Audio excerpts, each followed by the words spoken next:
예, 큰 빚을 지면 요구 안 해도 종이 된다. 큰 빚을 지면 요구 안 해도 종이 된다라는 제목으로 하나님 말씀 증거하도록 하겠습니다.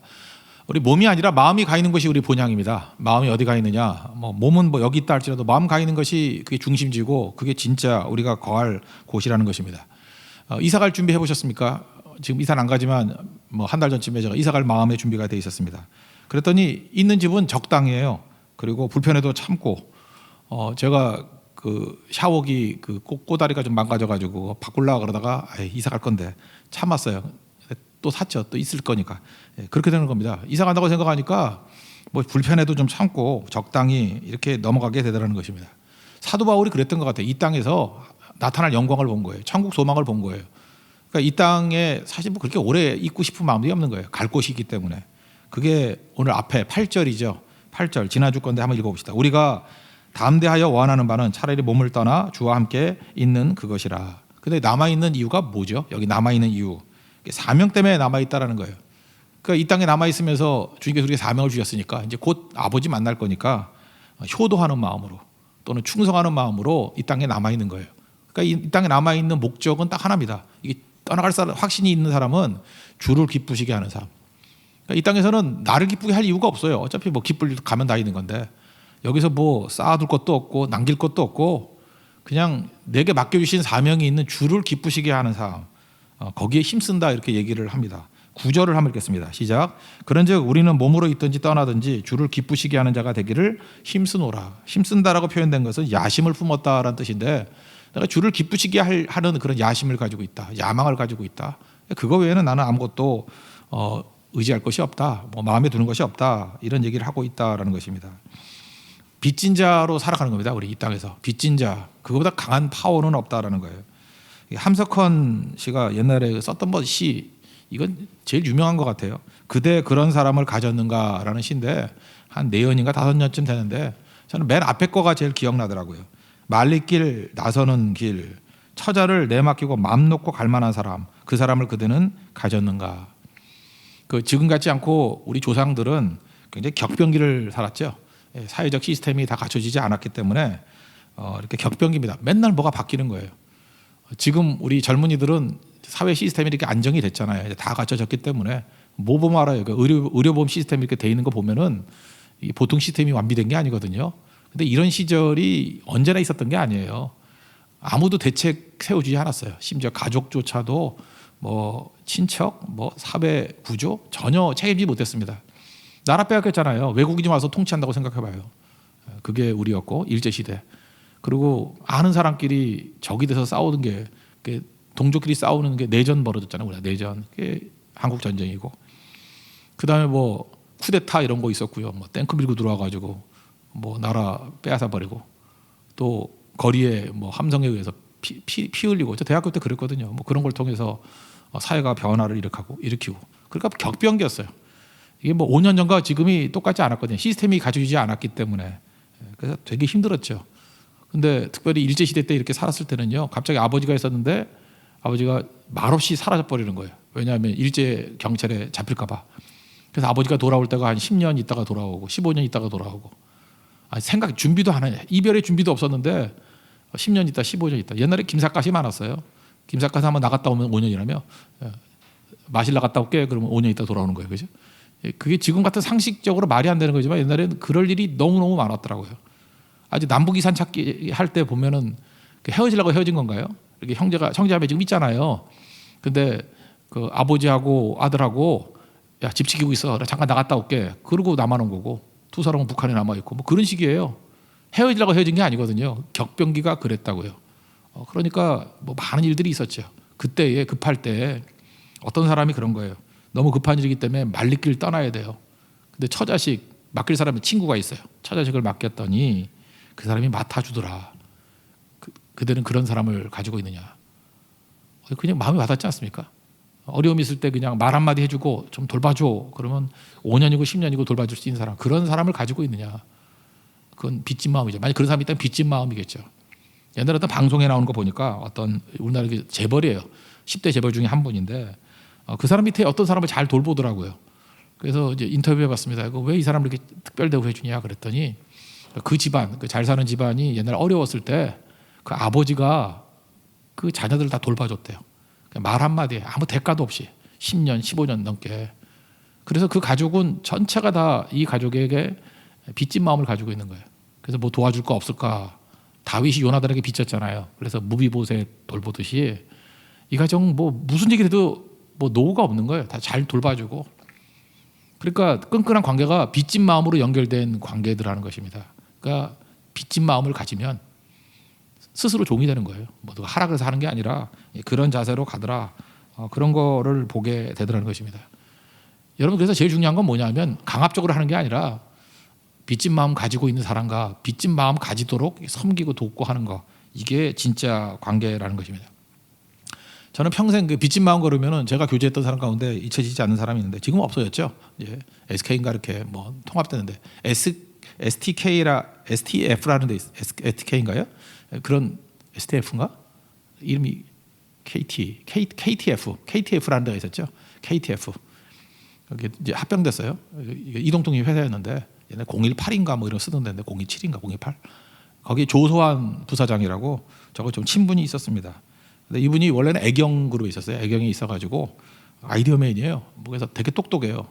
뭐 샴푸, 린스, 트리트먼트 이걸 한꺼번에 하는데 올인원으로 만든 거 있죠. 하나로 샴푸라고. 이거 아이디어 낸 사람이기도 하고. 그 다음에 휴대전화 갔을 때 이게 번호 이동 서비스 이게 없었는데 이 사람이 처음 시작한 거예요. 지금 뭐 상식이죠. 번호 이동이 저절로 되는 거.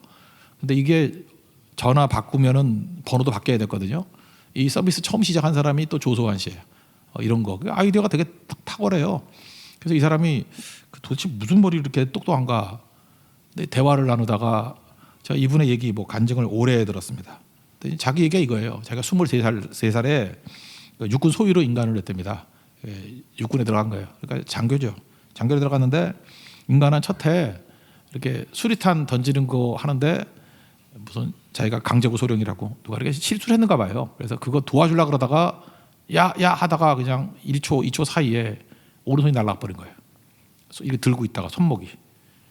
그러니까 뭐 그 고통이라는 게 엄청난 거죠. 옛날에 경복궁 옆에 국군 통합병원이 있었거든요.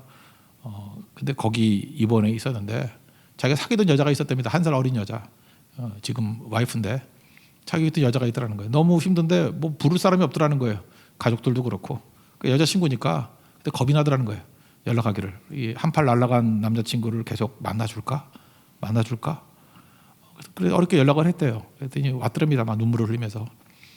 그리고 얼마나 이 여자분이 대단한지 그 6개월 동안 회사도 때려치고 남자 병간호만 해준 거예요. 그 옛날 얘기죠. 요즘에 이런 사람이 누가 있겠어요. 이제 자식도 안 할 것 같아. 자식도 그죠? 우리 자식들이 안 할 자식들 같은데 무그래서 잘 그죠? 하여튼 여자가 그래요. 그런데 겁이 덜컥 나가지고 물어봤대요. 아직도 나 사랑해?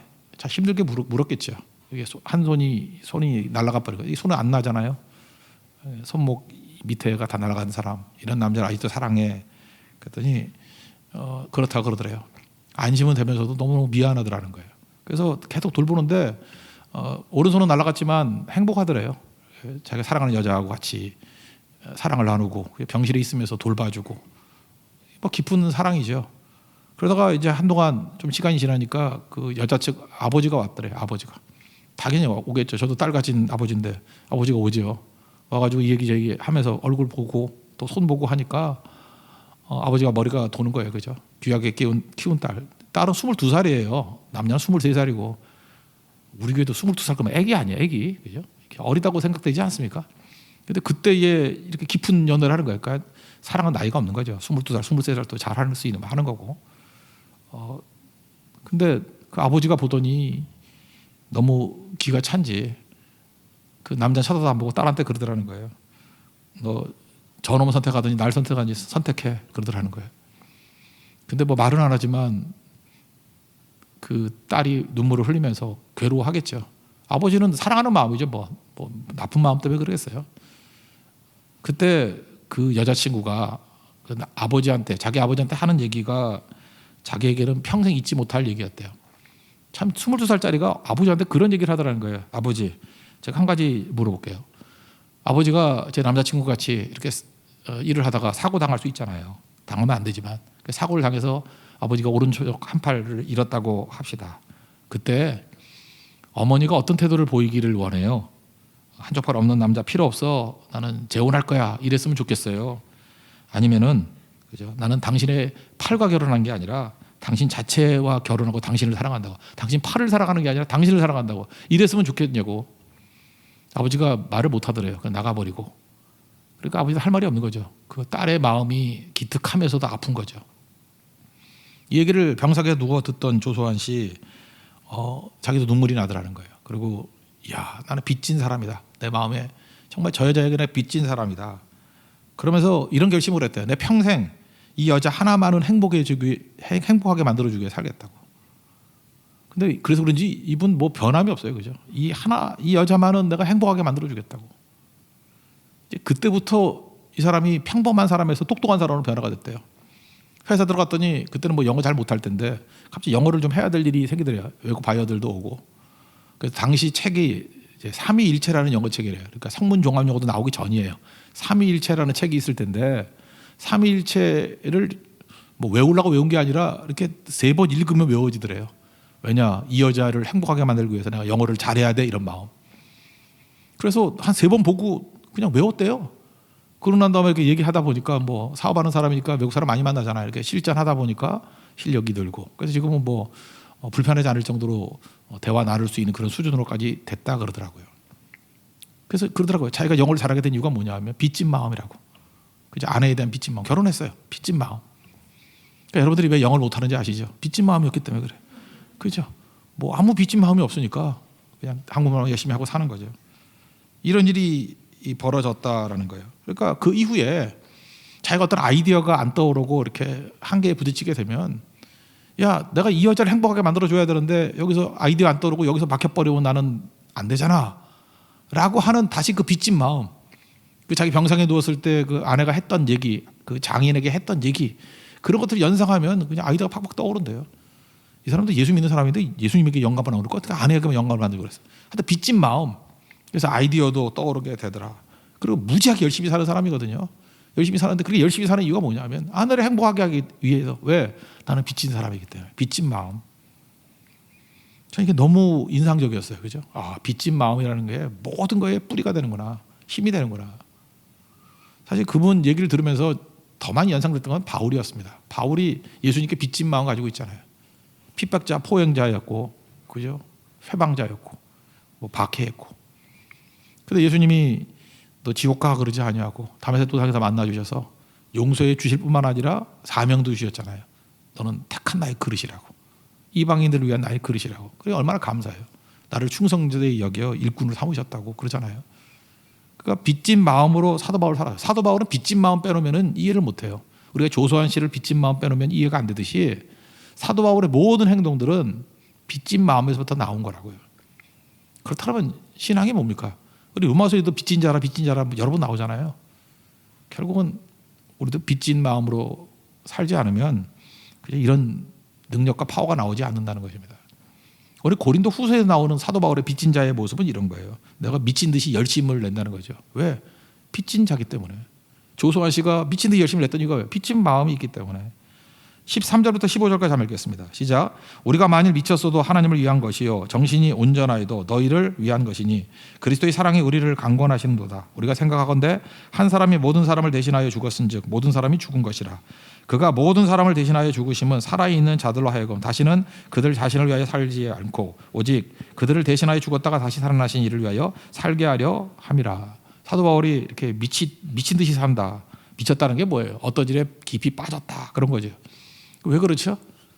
주님 앞에 빚진 마음이기 때문에, 나 같은 죄인 살려주신 그 은혜가 너무 놀랍기 때문에. 지금도 그러잖아요. 사람들이 뭘 잘하는 사람 보면 다 미친 사람들이죠. 낚시 잘한다 그렇게 안 해요. 저 사람 낚시에 미쳤어. 저 사람은 뭐 바둑에 미쳤어. 음악 잘하는 사람도 보세요. 저 사람은 음악에 미쳤어. 그래야 막 나오는 거죠. 음악에 미친 사람은요 악보 모두 막 쳐요. 덜 미쳤으니까 그냥 찾고 그러는 거지.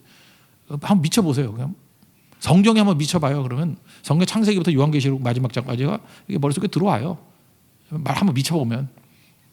미쳐야 되는 거죠. 매니아라는 게 뭐예요? 열광하는 사람, 뭐 미쳤다는 거 아니에요. 깊이 들어갈 수 있는 거라는 것입니다. 여러분, 어린아이와 젖먹이, 오늘 시편 8편에서 나왔죠. 어린아이와 젖먹이들의 입으로 권능을 세우셨다. 그래서 원수들과 보복자들을 잠잠하게 하셨다. 원수들과 보복자들의 특징이 뭐예요? 힘 있고 똑똑하고 날고 기는 놈들이에요. 근데 이걸 더 센 사람을 통해서 물리치는 게 아니라 어린아이들과 젖먹이들의 입으로 권능을 세우셨대요. 어린아이 특징이 무엇입니까? 어린아이 순진해서 뭐 하나 이렇게 감동받으면 그냥 미친 듯이 뛰는 거예요. 그 애들이 막 사고 나잖아요. 왜? 미친 듯 미쳐가지고 뭐 재밌으면 앞뒤 안 보고 그만 쫓아가잖아요. 하나님께서 그런 걸 원하는 거예요. 예수님 제자들의 특징도 보면은 어린아이 같은 특징이 있지 않습니까? 다 미친 애들이에요. 예수님 말씀 듣고 나를 따르라 그랬더니 앞 재지도 않아요. 배와 그물을 버려두고 아버지를 버려두고 이게 미친 거 아니에요? 생각 안 하잖아요. 그냥 가버리잖아요. 예수님이 무리를 걸어오시는데 베드로가 그러잖아요. 저도 가도 돼요? 그러니까 와 그랬더니 재지도 않고 가는 거예요. 쳐다보고 있다가 폭풍기다 쳐다보다 물론 빠졌죠 물에. 난 제일 웃긴 게 뭐냐면 수영 못하는 어부 처음 봤어요. 그 베드로는 모자라도 한참 모자라 그죠? 어떻게 어부가 물에 빠져가지고 목수한테 살려달라 그래? 되게 이상한 거거든요, 그죠? 그러니까 하여튼 약간 무능하긴 무능하지만 베드로에게 있어서 하나 깨달을 수 있는 건 뭐예요? 미치긴 미쳤죠. 예수님께 미친 거 아니에요? 그래 미친 거 아니에요? 그래 무리로 오라잖아요. 예수님한테 미친 거잖아요. 예수님 바라보고 예수님 같이 나도 같이 걷고 싶습니다. 오라 하십시오. 오라 그럴 때 가잖아요. 이게 미친 거 아니에요? 사실은 이게 물에 빠졌어도 여기까지 이게 굉장히 귀한 거예요. 우린 배 밖에 나오지도 못하잖아요. 무리를 걸으려면 아웃 오브 보트. 우리는 보트 밖으로 나와야 되는데 그거 못 하잖아요. 베드로는 그거 하잖아요. 왜요? 미친 거거든요. 그 열심. 그 다 빚진 마음 그런 데서 나오는 거죠. 그러니까 제자들에게 이런 특징이 있더라는 것입니다. 옛날 책인데 김경일 교수라고 국민대 교수라고 생각하는데 나는 오랑캐가 그립다 이런 책이 있어요. 그 책 보면 이제 각 민족마다 특징들 쭉 얘기하더라고. 미국 사람들은 개척 정신이 있대요. 개척이라는 특징이고 뭐 이렇게 개척 프론티어 정신. 그리고 서구 사람들은 합리주의적인 정신. 그래서 유럽 사람 만나보면 굉장히 합리적이래요. 일본 사람은 정성의 힘. 이번 정성스럽게 하잖아요. 뭐 하나 어쩜 이렇게 하느냐. 그죠? 튀김 하나를 그 깻잎 갖고 튀김을 했는데 거기에 동양화가 있어. 그거 어떻게 먹으라는 거야 그거. 그리고 탁 했더니 막 이렇게 물고기 한 마리가 휘 젓고 있어. 못 먹겠어요, 그죠? 먹으면은 뭐 살생하는 같은 느낌이 들고 이거 이상해요. 정성이죠, 정성. 각 나라마다 특징인데 우리 한국의 특징이 뭐냐? 미치는 거래요, 미치는 거. 우리 민족은 뭐 열심이잖아요, 미치는 거. 그래서 하나님 그거 사용하시는 거 아니겠어요? 예수 믿어도 미친 듯이 열심히 있게. 요즘에 뭐 KBO 뭐 프로야구가 뭐 미국으로도 방송되고 한다면서요. 근데 미국 사람들이 제일 놀랍게 여기는 게 뭐냐면 그 뭐 배트 플립도 있지만 떼창이래 떼창. 떼창이 뭐냐면 특별히 부산 사람들 같은 부산 갈매기 부르면서 그 3만 명이 한 목소리로 쩌렁쩌렁 울리는데 소름이 끼치네 소름이. 미친 거예요 미친 거 그지? 미친 것들이에요 다들. 그게 우리 힘이라고요.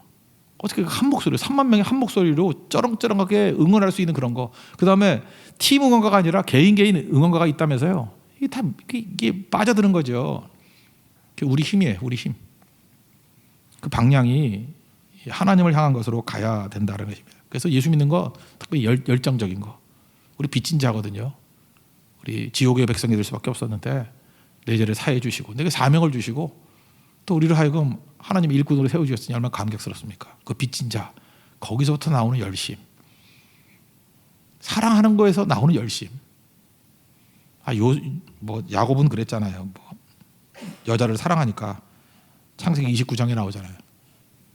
라헬을 사랑해서 7년을 라반을 섬겼는데 사랑하는 까닭에 7년이 수일같이 며칠같이 지나가 버렸대요. 우리가 그래요. 우리 시간 가는 줄 모르는 거예요. 왜? 주님의 사랑이 우리를 강권하기 때문에. 우리 교회 모든 성도들이 이런 열정이 회복되는 은총의 역사가 있기를 바랍니다. 그럼 그 다음 두 번째 열심히 생겼죠. 그럼 이제 하나님 사랑하니까 하나님이 보는 걸 나도 보고 하나님 아버지의 마음이죠. 하나님 마음 드는 걸 내가 마음에 두고 주님이 가는 발걸음에 나도 가고 주님 만지는 걸 나도 만지고 그러는 거예요. 주님이 뭘 제일 귀하게 여기겠어요? 영혼들 건진 받는 거. 누가복음 15장에 보니까 하나님이 제일 기뻐하는 게 뭐예요? 잃은 것들 찾아내는 거, 잃은 아들 찾는 거, 잃은 양 찾는 거, 잃은 드라크마 찾는 거, 잃은 거 찾는 것보다 더 귀한 게 어디 있겠습니까?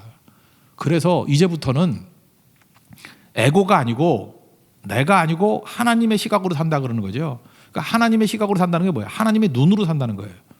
그래서 이제부터는 내 눈으로 안 살겠습니다. 욥의 친구들의 문제가 뭐예요? 왜 정죄하고 비판하고 판단했죠? 자기 기준, 자기 뜻으로 하니까. 그래서 여기 위대한 선언이 나와요. 내가 이제부터는 어떤 사람도 육체를 따라 알지 아니하기로 작정했대요.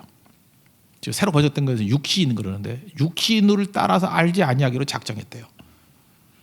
16절 다 같이 읽겠습니다. 시작. 그러므로 우리가 이제부터는 어떤 사람도 육신을 따라 알지 아니하더라. 비록 우리가 그리스도도 육신을 따라 알았으나 이제부터는 그같이 알지 아니하노라. 예수님 육신으로 알면은 뭐 4대 성인 중에 하나겠지만 육신으로 따라하지 아니고 영적으로 그를 보면 누구예요? 우리 구세주 되시고 창조주 되신 거 아니에요? 우리가 새로운 피조물이라 그러잖아요. 그러면 창조주 아니에요, 주님이? 사람을 쳐다볼 때에도 육신을 따라 알지 아니하기로 결심했답니다. 육신이 뭡니까? 우리는 예수 믿는 사람들은 이렇게 봐야 돼요. 사람들 볼 때 절대 외모로 보면 안 돼요. 겉모습 보고 판단하면 안 돼요. 그 사람 스펙 보고 판단하면 안 된다고. 그 사람의 학벌 그걸로 판단하면 안 돼요. 그 사람의 재산 이런 걸로 판단하면 안 돼요. 그 사람이 무슨 자동차를 타고 왔는가 그걸로 판단하면 안 돼요. 그 사람의 배경이 뭔가 이게 다 육신으로 판단하는 거 아니에요. 이렇게 판단하면 안 된다는 거예요. 나의 이해 득실 유무 그런 걸로 판단하는 거 아니에요. 예수님 우리 그런 걸로 봐요? 예수님 우리 뭘로 봐요? 뭐 돈 있고 없고 그거 보나? 그거 봐요? 스펙이 좋고 나쁘고 그거 봐요? 명문대학 나오고 안 배우고 학벌 봐요? 뭘 봐요? 주님이 그런 거 안 봐요. 그러니까 육신을 따라 알지 아니하노라. 이게 주님께 빚진 자들이 살아가는 방식이에요. 그래서 그 사람 이렇게 말투나 행동에서 저 사람은 육신을 따라 살아가네. 그러면 우리가 기분이 상해야 돼. 아니 크리스찬이 저렇게 사는 거 아닌데 기분이 상해야 돼. 기분 진짜 나빠야 돼요. 우리 육신을 따라 아는 존재가 아니기 때문에 그렇습니다. 주님 뭐로 보는 거예요? 뭐로?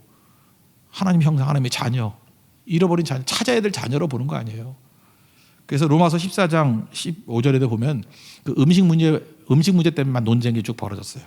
그때 이렇게 얘기합니다. 그리스도께서 대신하여 죽으신 형제를 내 음식으로 망하게 하지 말라. 음식 먹고 안 먹고 그래 좋아요. 그것도 어떤 진리 중에 하나일 수 있어요. 근데 음식 문제 하나 가지고 그리스도께서 대신하여 죽으신 형제를 망하게 만드느냐? 말도 안 된다는 얘기죠. 음식 논쟁이 뭐 그렇게 중요한 문제냐? 먹든지 말든지 네 멋대로 해라 임마. 그렇지만 사람은 살려야 될 거 아니야. 이게 아버지의 눈을 가지고 사람을 바라보는 태도예요. 우리 빚진 자기 때문에 예수님이 마음 가는 것에 우리가 마음 가고 예수님의 태도가 우리 태도가 돼야 된다는 것입니다. 그러니까 하나님 형상도 지음받았으니까 뭐예요? 자녀니까 존중해 줘야죠. 우리가 어떤 선생님이 계시는데 선생님을 존경합니다. 그리고 그 선생님 아들을 뭐 딸을 막 박대해요. 그거 선생님이 좋아하겠어요? 화를 내지. 선생님을 존경한다 그러면 그의 아들이나 그의 딸들도 같이 잘해주는 거죠. 왜? 야 만나서 그럴 거 아니에요. 니네 아버지가 내 멘토고 내 은인이야. 은사 되셔. 정말 내 인생이 바뀌었어. 내가 얼마나 감사히 여기는지 아니? 그런 걸 자녀들에게도 전달해주면서 잘해줄 거 아니에요. 근데 뭐 은사라 그러면서 애들은 박대하고 핍박하고 앵벌이나 시키고 그런다 그러면 나쁜 놈이죠 그거. 그래서 마찬가지예요. 하나님을 사랑하고 하나님에 대해 빚진 마음이 있잖아요. 근데 하나님 마음 두는 게 그의 자녀들 아니에요. 사람들 아니에요. 그들을 존중할 줄 알아야 된다라는 것입니다. 그러므로 어떤 사람도 무시하면 안 돼요. 사람은 인격체이기 때문에 여러분 노트북이 있습니다. 노트북을 설득하는 사람이 있어요? 노트북아 제발 나와라. 물론 그런 바보들이 있죠. 이게 어떤 기계치들은. 그렇지만 기계이기 때문에 설득하는 거 아니에요. 기계는 고쳐야 되죠. 그죠? 그리고 망가지면 망가졌다 그러는 거죠. 근데 기계나 쓰는 용어를 사람에게 쓴다고요. 사람 앉혀놓고 난 다음에 그죠? 너 고쳐야 돼. 그죠? 너 망가진 놈이야. 그건 기계에 쓰는 말이에요. 사람은 어떻게 고쳐요? 고치기는. 사람은 뭐 아프다 그러면 치유한다 그게 맞는 거지. 사람을 어떻게 고쳐요? 뭐 심지어 인간 개조 프로젝트 이런 얘기를 해요. 사람이 기계예요? 인간을 개조하게? 사람이기 때문에 설명을 해줘야 돼요. 왜 그런지. 너 그런 네 행동이 네가 생각하지 못했던 또 다른 일들이 벌어져. 근데 너 그런 의도가 아니잖아. 라고 설명해주고 설명이 깊어지는 걸 설득이라 그래요. 설명하고 설득하고. 주님이 그걸 원하신다는 것입니다. 근데 지금 그래요. 기분 나쁘다가 말도 안 해요. 말도 안 하고 맨날 판단만 해. 기준 갖다 놓고 기준에 맞지 않는다고 정죄하고. 그게 어떻게 주님을 사랑한다고 하는 사람의 태도겠어요. 빚진 자의 태도겠냐고. 그럴 수 없는 거죠. 그래서 어떤 사람을 존중하기 때문에 우리는 설명하고 설득하는 거예요. 그러니까 여러분 사람들에게 설명하고 설득하는 거 꼭 하십시오. 그죠? 그냥 마음속에 꽁하니 배쳐가지 말고. 그게 중요하다는 것입니다. 그래서 사도 바울은 믿지 않는 모든 사람들을 향해서 하나님이 저들을 구원받길 원하신다. 내가 이방인의 사도다. 그래서 핍박당하고 어려움 당하고 욕을 먹더라도 계속 설명하고 설득하고 그다음에 하나님의 성령의 도우심을 구하고 그래서 어떻게든 한 영혼이라도 더 건지기를 원한다. 그게 그의 마음이었다는 것입니다. 저는 사람에 대해서 함부로 말하지 마. 고친다. 뭐 정말 망한 존재다. 망가졌다. 사람이 어떻게 망가지겠어요? 사람 망가지는 존재가 아니에요. 하나님의 형상인데요. 잉여 인간, 잉여 그런 표현하지 마세요.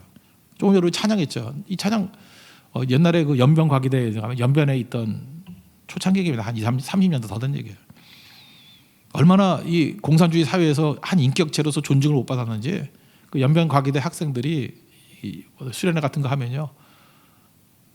제 기억에 이 노래만 한 8시간 부르는 거 봤어.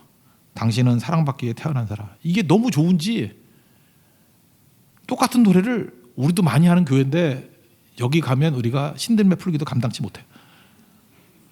한 8시간 밤새도록 이 찬양만 부려요. 밤새도록. 그리고 당신이 이 세상에 존재함으로 인해 우리에게 얼마나 큰 기쁨이 되는지. 이거 높은 음도 아니잖아요. 당신이 이 세상에 존재함으로 인해 우리에게 얼마나 큰 기쁨이 되는지 하면서 큰 기쁨이 할 때 막 목이 갈라져요. 자기가 얼마나 귀중한 존재인지에 대한 대접을 처음 받았기 때문에 이걸 주님이 원하신다는 거예요. 누굴 무시하는 거가 올바른 게 아니죠. 그래서 복음은요 전략적으로 접근하는 게 아니고 그냥 약하고 어려운 그러니까 사람에게 접근하는 거예요. 그래서 로마 시대 때도 인간 취급 못 받았던 사람에게 먼저 갔잖아요. 여자, 노예. 그 여자들 예수 믿고 로마 변화시킨 거 아니에요? 로마가 그 막 가는 나라였던 거 아시죠? 굉장히 방탕한 나라였어요. 그래서 시간이 가다 보니까 뭐 성병 돌고 뭐 나라 꼴이 말이 아니에요. 그래서 젊은 남자들이 지들이 놀 때 놀지만 결혼할 때쯤 되니까 아버지 어머니가 너 그 클럽 다니는 애들하고 결혼하면 안 돼. 애들 제대로 나오지도 않아. 제대로 된 여자는 크리스찬밖에 없어. 그래서 결혼을 다 크리스찬 여자들하고 귀족들하고 했어요. 귀족들이 그냥 친히 데려다가. 그들이 한 거 하나도 없어요. 뭐 결혼하겠다고 뭐 간접도 없고 그냥 모셔다가 낮은 지위에 있던 크리스찬 여자들 다 귀족 아내들 됐어요. 애를 낳으면 엄마가 키우잖아요. 엄마가 신앙교육 시키고. 그래서 300년 만에 로마 뒤집어진 거예요. 로마 뒤집어진 거예요. 콘스탄틴 대제 그 엄마도 대단한 엄마 아니에요, 그죠? 소피아인가 엄마가 그 엄마의 그 역량이 또 있어서 뭐 평가는 어떻게 되든 간에 하여튼 기독교 국교 만들고 공인하고 대단한 거 아니에요? 여자의 변화를 여자 노예들이 신앙 안에서 정직해지고 변화가 되니까 인품이 자기 주인보다 높은 거예요. 사람 그렇습니다. 인품 앞에 아무리 핍박을 해도 인격 앞에 고개를 못 드는 거예요. 나중에는 반말 쓰기가 힘들어진더래요. 종인데 너무 고귀한 인품, 그리스도를 보듯이. 그러니까 차마 반말을 못 하는 거예요. 반말을. 그게 로마 변화시킨 겁니다. 한 인격을 하나님의 존엄이 있는 형상으로 바라보는 이 운동들 그런 게 벌어진 거죠. 저 우리나라도 마찬가지 생각해요. 우리나라 그 평안도가 원래 기독교가 굉장히 부흥하지 않았습니까? 평양 같은데. 평양. 그 이유가 뭐냐면 거기가 가장 차별받던 지역이거든요. 조선시대 때까지 서북 사람들 그러면 지금은 뭐 요즘 시대 잘 모르지만 서북 청년회 그러면 거기가 뭐 엄청 센 놈들 다 모여 있는데요. 거기는 뭐 진짜 우파 뭐라 그러죠? 그 깡패 집단 같이 뭐 엄청 센 애들이에요 거기. 이 평안도가 되게 세거든요. 이 종갓나 새끼들 이러면서 뭐 하여튼 무섭잖아요 거기. 우리 외갓집이 평안도기 때문에 알아요. 엄청 세요. 가족끼리 싸워도 전쟁에 전쟁. 그렇게 센 사람들이거든요. 그러니까 조선시대까지 핍박당하던 데라고 우리가. 거기에 기독교가 들어간 거예요. 왜 평양이 이렇게 핍박받게 된 거 뿌리가 되게 깊습니다. 12세기 지금부터 그냥 800년 900년 전에 내려가는 거예요. 고려시대 때 고려시대 때 인종이라고 있죠. 그때 묘청의 난, 이자겸의 난 이런 건데 12세기 초에 16대 왕이 예종이라는 왕이 있었거든. 예종. 근데 인주이씨라고, 인주이씨는 인천 근거로 하는 이씨예요. 요즘에는 인주이씨 잘 못 봤는데 인주이씨 또는 인천이씨라 그래요. 이자겸 그 집안인데 그 예종에게 자기 딸 2번 딸을 시집 보내요. 왕후가 됐다고. 그래서 예종하고 2번 딸하고 사이에서 태어난 게 그 다음 왕이 17대 왕이는 인종이에요. 인종이거든요. 인종도 24살밖에 못 살았어요. 인종. 근데 이자겸이 이 미친놈이지 이거. 3번, 4번 딸을 인종의 부인으로 넣었어요. 말이 돼요? 엄마 동생이잖아요. 이모하고 결혼했어요. 이모하고. 이모 둘. 3번 이모, 4번 이모하고 엄마가 2번이거든. 그러니까 이자겸이 누구예요? 인종에게 있어서는. 외할아버지이자 장인이에요. 이런 막 가는 족보가 다 있나 진짜. 그렇게 됐다고요. 그러니까 뭐 혼자 난리치는 거죠. 그러니까 뭐 이자겸이 왕이나 마찬가지죠. 뭐 그러고 살았다고요. 그때에 묘청이라는 똑똑한 청년이 나왔어요. 이거 뭐 승려라 그러는데 하여튼 뭐 중은 중이지만 똑똑한 중이에요. 그 평양 천도설 기운이다. 풍수질이 되게 강했거든요. 개경은 안 된다. 그래서 평양으로 가자. 그래서 평양에서 그 왕궁을 짓고 있었어요. 거의 완성이 됐는데 갑자기 불이 나버렸네. 인종도 원했던 거예요. 자기 오른팔이고. 그러다 보니까 이 분위기가 이게 일종의 재수 없다잖아요. 그래서 안 간다 그랬다고. 상황이 지금은 평양 천도 안 되겠다. 평양 가서 거기에 뭐 잔뜩 다 준비해놨던 묘청 일파들 인종의 오른팔이었지만 아니 이거 뭐 다 해놓고 난 다음에 안 오면 어떡해. 그래서 반란을 일으킨 거예요. 그때의 개경파, 이 개경의 보수주의자들이죠. 개경의 대표적인 사람이 김부식. 김부식은 뭐로 알죠? 삼국사기 쓴 사람. 그러니까 김부식은 엄청난 보수주의자예요. 그래서 이 삼국사기를 쓴 그 시각. 김부식이 군대 이끌고 가가지고 묘청이나 평양에 빠졌어요. 그리고 난 다음부터 평양을 배제하기 시작한 거예요. 그리고 김부식의 그 역사관이 조선시대 그대로 내려왔고 지금까지 내려왔을 것 같아요. 그래서 김부식 때문에 삼국시대라 그러잖아요. 고구려, 백제, 신라. 그거 아니었으면 어디가 우리 조상인지도 사실 설정하기 힘들거든요. 근데 삼국 말고 가야안이 있었는데 가야안은 또 빼버렸네. 그러니까 김부식의 사고방식에 너무 매여 있는 거예요. 왜 남아있는 책이 그거밖에 없으니까. 이전에 삼국유사 빼놓고는 정사로서는 김부식의 삼국사기밖에 없으니까. 인종 때거든요. 인종 때. 고려 인종 때. 12세기 시각이거든요. 그러니까 이때 보수적이니까 이 시각이 사실 조선까지 그대로 내려왔다고. 조선시대 때도 평안도 사람들 높은 고위직에 쓰지 않았어요. 계속 그랬다고. 그러다가 이제 기독교가 들어온 거죠. 어디 들어간 거예요? 제일 어려운 데부터 들어갔어요. 그게 평안도예요. 그 생각보다 여러분들 역사의 주역들이 평안도에서 많이 나온 거 아시죠? 그게 복음이에요.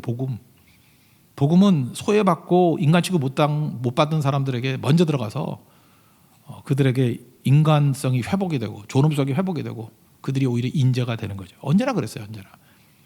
지금도 마찬가지입니다. 기독교가 저는 이런 생각이 들어요. 그래서 뭐 말레이시아 가면 인도네시아 그 난민들도 있고 뭐 필리핀 난민들도 있고 뭐 그래요. 그러면 야 여기서 뭐 선하게 나올까? 뭐 주류를 공략해야지. 절대 그렇지 않아요. 기독교는요. 제가 인도 가서도 그런 얘기했어요. 고아원. 니네 여기서 간디 같은 사람보다 더 영향 있는 사람 나올 수 있다고. 성령만 붙들면. 링컨까지 성령만 붙들면. 지금 난민학교 거기에 무슨 선한 게 나올 것인가? 몇십 년 지나놓고 봐요. 그 사람이 뭐 인도네시아 대통령이 될지 알아요? 나중에 그럴 거 아니에요. 내가 그 산속에 있는 학교에서 그때 들었던 어떤 교육과 메시지를 통해서 오늘 내가 세워지게 되었다. 모를 일이에요. 그거는. 하나님이 어린아이와 갓난아기의 입을 통해서 영광 받으시기 때문에. 여러분 믿습니까? 그래서 복음은 그거예요. 누구도 무시하면 안 돼요. 그죠? 그들에게 복음의 힘을 가지고 나아가게 될 때 일어서게 된다라는 것입니다. 그래서 조선시대 때도 보면 평양이 피폐한 곳이었다고요. 그래서 그런 얘기 들어봤어요. 그 왕다움으로 끝발라지는 자리가 평양감사예요. 그래서 평양감사도 뭐 지시름은 안 한다 그러는데 평양감사 왜 그러냐면 여기는 전권을 휘둘렸다고. 거기가 아주 그 험한 지역이라고 생각해서 옛날에 삼천교육대 같은 그런 거예요. 평양감사는 지멋대로 다 할 수 있어. 오라고 하면 오기도 하고 죽이기도 하고 그냥 지멋대로. 왜냐하면 거기를 문제 지역이라고 생각했기 때문에 강압 통치를 했다고. 그래서 평양감사 할 만하다는 거예요. 그죠? 재량권이 많으니까. 그 얘기는 평양 감사 입장에서는 좋겠지만 거기 있는 사람들의 입장에서는 지옥이에요. 지옥. 생지옥이지. 생지옥 같은 평안도에 복음이 들어가서 동양의 예루살렘을 만들었잖아요. 그리고 실제로 지금도 뭐 교회 뿌리를 본다 그러면 이 평안도 쪽에 있는 평양 쪽에 있던 그 뿌리가 지금 내려와서 뭐 남쪽도 내가 볼 때 마찬가지인 것 같아요. 경제로도 잡은 것 같고 여기 변화시킨 것들도 보면 그 뿌리가 만만치가 않다고. 가장 낮은 지위의 사람들이 가장 중요하게 쓰임받는 사람으로 변화가 되더라. 그게 복음이 하는 일이에요. 빚진 자들 이렇게 하는 거예요. 주님이 관심 갖는 것, 약하고 소외되고 힘없는 사람들을 향해서 나아가는 것. 그게 복음입니다. 복음의 빚진 자. 그럼 그들을 어떻게 변화시킬 거예요? 변화시키는 방법. 그리스도 안에 있으면이에요. 내 능력, 내 가르침 갖고 되는 게 아니에요. 그러니까 수양, 뭐 개선 이런 거 아니에요. 그리스도 안에 그냥 머물러 두기만 하면, 예배 가운데 머물러 두기만 하면 변화가 됩니다. 17절 한번 읽겠습니다. 시작. 그런즉 누구든지 그리스도 안에 있으면 새로운 피조물이라. 이전 것은 지나갔으니 보라 새 것이 되었도다. 그러니까 결국 인간은 안 된다는 고백을 해요. 우리는 안 돼요. 안 되는 존재예요. 죄인이에요, 병자예요. 그게 신앙이에요. 되는 것처럼 속이는 게 가짜라고. 안 됩니다. 근데 어떻게 되죠? 그리스도 안에 있으면 돼요. 그리스도 안에 있으면 예수님이 변화시켜 주는 거예요. 내가 그렇게 변화됐잖아요. 내가. 그래서 우리는 힘쓰고 애쓰는 게 아니에요. 저들을 살릴 수 있는 건 그리스도 안에 있으면 새로운 피조물이라. 너 지금 아무리 문제가 있더라도 내가 그거 하나 보장해. 그리스도 안에 있으면 새로운 피조물 돼. 우린 그걸 믿는 거예요. 그게 우리의 방법이고 그게 변화시킬 수 있는 힘이라는 것입니다. 그 말씀 붙들고 나가게 될 때 비로소 변화가 되는 거죠. 니고데모 보세요. 그 똑똑하고 자신만만한 사람. 밤중에 예수님 찾아왔을 때 뭐라 그래요? 너 다시 태어나야 된다 그랬더니 아니 늙었는데 어떻게 엄마 뱃속에 들어가서 또 나와요? 그때 뭐라 그래요? 물과 성령으로 거듭나지 아니하면. 그게 뭐 그리스도 안에 있으면이죠. 하나님 나라에 들어갈 수 없느니라. 육으로 난 것은 육이고 영으로 난 영이다. 그리스도 안에 있어야만 영으로 날 수 있다. 그런 얘기죠. 그래서 새 생명이 들어가면 어떤 일이 벌어져요? 우리 여자분들 임신하면 입맛이 변하죠. 입덧하죠. 입덧. 예수 믿으면 입덧하듯이 내 체질이 변화가 돼요. 옛날에 그 좋던 것들이 안 좋아져. 여러분 유혹이라는 게 좋으니까 유혹이죠. 근데 그리스도 안에 있으면 왜 이기는지 아십니까? 유혹이 유혹되질 않아요. 그 좋던 것들이 안 좋아져 이제. 그 뭐 미칠 것 같은 자다가다 벌떡 일어나서 가던 게 시시해져요. 아무렇지도 않아지고 그 다음에 새로운 게 막 뜨거워져. 새로운 게 그냥 새벽기도가 좋고 철학기도가 좋고 성교가 좋고 그냥 바뀐다니까. 입덧같이 몸이 바뀌어버려. 몸이 새로운 피조물이죠. 새로운 피조물. 그게 변화되는 방법이라는 것입니다. 그 길로 가는 것들이 꼭 있어야 된다라는 것입니다. 여러분들 하나님 앞에서 이 사명, 그걸 화목해 하는 직책이라는데 이 화목해 하는 직책에 충성다하는 우리 믿음의 신실한 종 되기를 바랍니다. 자리에서 일어나겠습니다. 우리 하나님의 은혜 찬양하겠습니다.